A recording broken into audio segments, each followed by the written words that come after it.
Today I'm going to continue my series on the basic principles of science of mind.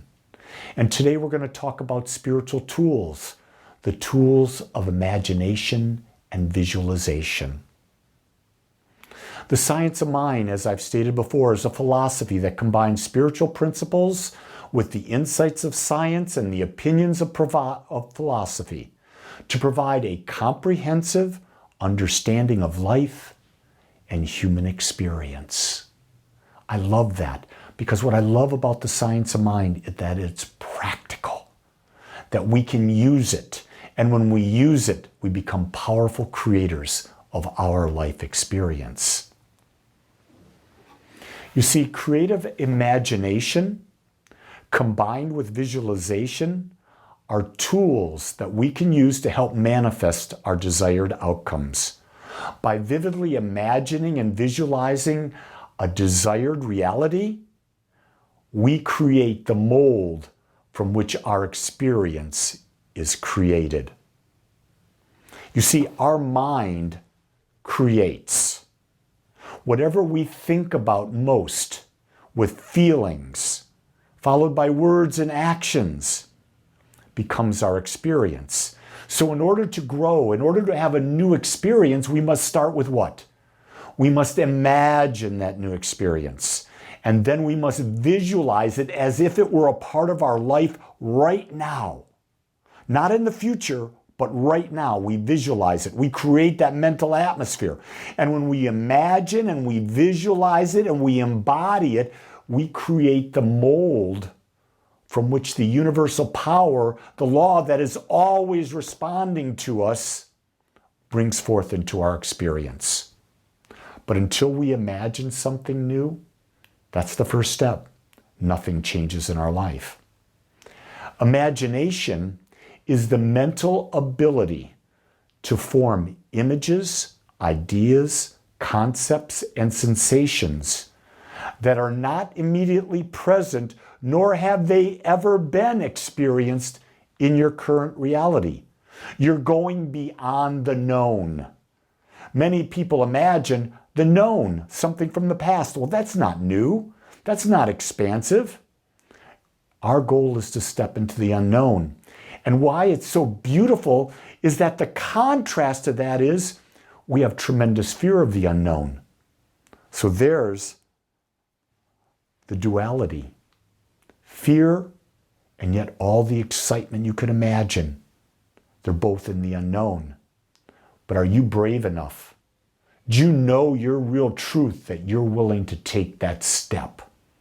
Because most people don't do that. Here's the interesting thing about stepping into the unknown. If you've been following me for a while, you know I am into cold plunging.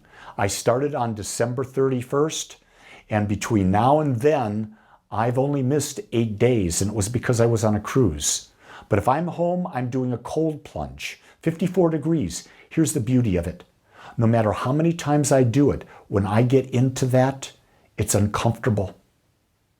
So I'm getting practice of stepping into the uncomfortable, stepping into the unknown, because that's where it is. And so I see not only are there health benefits, but it's the practice of stepping into the unknown. I don't know what that is for you. If you don't have a cold plunge, you could do a cold shower. But it's doing something that you're not comfortable with and realizing you can do it. Creation means passing of substance into form through a law, which is set in motion based on one's ability to imagine and visualize a new state of being and experience. This is at the essence of all that Ernest Holmes taught. He basically said, change your thinking, change your life. When change means is creating something new. So creation is the passing of substance into form through a law. The law of creation. The law of creation is simply based on your ability to imagine, visualize, and embody and embrace a new state of being and experience. You see, Imagination is going beyond the norm. It's going beyond the known. It's going beyond and seeing one's current experience as if it had never happened before. You're seeing yourself in the future. You're seeing yourself into that aspect of life that is not yet known. Once it becomes known, it'll be exciting for a while, and then there's going to be a natural tendency within you to grow again, to go into the unknown. This is where boredom comes in. We're bored when we're staying in one place. We weren't meant to stay in one place. We were meant to grow, to expand, because at the core of all that we are infinite expressions of the One. Here's a real big thing to understand. There are no limits to what we can imagine. We just haven't been practicing using the gift of imagination, allowing the infinite mind to bring into our mind new ideas, new ways of being. I love to take time every day, even if it's just 5 minutes, to let your mind go and imagine beyond what you're currently experiencing. So once we've got the imagination done, we've got new ideas, and we've chosen these ideas because they serve us, they're a part of what juices us. Then we go to the idea of visualizing. Visualizing is the ability to mentally and emotionally see things that we desire to have in our experience. It's the idea, let's say you desire to have a convertible. Can you mentally picture yourself in that convertible, driving on a beautiful sunny day, 72 degrees, a light breeze? And can you feel the breeze moving through your hair as you see yourself driving with that top down? Once you get into that state, guess what? You don't even need the car, do you? You've already achieved the desired feeling. But that's what visualization is. Can you see yourself? Can you visualize yourself as abundant? If you were abundant, what would you see yourself? What would it feel like? What would you be doing? What about if you were in a great relationship, a relationship that is just beyond anyone you've ever known?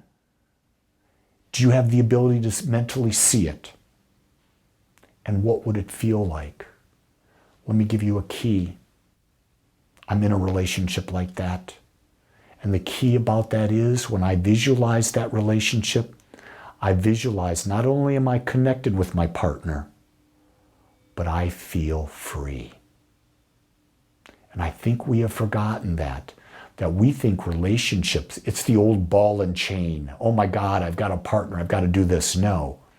A true meaningful love relationship is one where each other gives the other party the ability to freely express as only they can.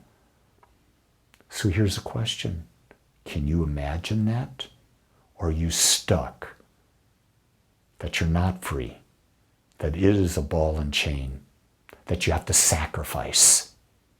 You see, sacrifice is an illusion. It's an illusion that we bought into. We've been domesticated into believing it. That was what I was brought up with as being brought up in the Catholic faith. You must sacrifice for God. You must sacrifice for others. I call that nonsense. I will never sacrifice for anyone. I will give to the best of my ability to support others. But I don't sacrifice Lee, because if I sacrifice Lee, I've got nothing to bring to the party, nothing to give, nothing I can use to support. Life always begins with you. That's why we teach self-love through conscious living, because until you self-love, you cannot love another, and you cannot love life. Visualization is the art of mentally creating a desired outcome and then projecting that outcome, that thought form, into the creative medium. The creative medium, You don't have to look for it. It's right where you are. The creative medium in you simply is that aspect of you that takes your deepest belief and makes it so. You don't even have to guess when you're believing 100%, because when you're believing 100%, the demonstration is assured and you will be experiencing it. But can you take time today to visualize the abundance, to visualize the relationship, to visualize the health, to visualize the job, to visualize the connection, to visualize the vacation? Can you literally visualize it happening right now with you fully at the center of it? And then as you see it, what are you feeling? Oh, when you get that feeling, it is so good. So good. It's like having the best piece of fruit that you've ever eaten. Imagination and visualization are the foundation to building a new belief. When I talk about beliefs, I talk about aligning all of your thoughts, words, actions, and feelings toward a directed result, holding it persistently and consistently, consciously and unconsciously. But before you can do that, you've got to imagine it. You've got to visualize it, and it becomes your foundation. While imagination and visualization are critical, it is your heart that will let you know if you are imagining is in alignment with your greater self-realization. That's right. Your heart knows what you want. It tells you, because you will know if what you're doing is in alignment, because your heart will make you feel bad if it's not. If it's in alignment, there's going to be harmony. There's going to be peace. There's going to be excitement. There's going to be joy. To effectively imagine and visualize, we must see our lives through the eyes of a child, because a child has no limitation. I watch my granddaughter, Claire, 5. Her imagination is constant. And I sit back and I go, wow, how did she come up with that? How did she think of that? And I realize I used to do that. Oh, wait a second. I used to do that? That means I still can. I just forgot. I forgot I had the power. Think about this. We forgot we're one with the infinite. We forgot we have creative intelligence that responds to the nature of our thought and creates our life experience. It's time now to remember that you are one with all that is, and its power and its wisdom are yours to use. So imagine, visualize, see your life as a child would see it, expanding, never ending, and always filled with love. You were born complete. You were born infinite.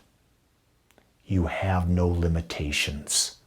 And don't let anyone, and most importantly, don't yet let you tell you that you are limited, because that's a lie.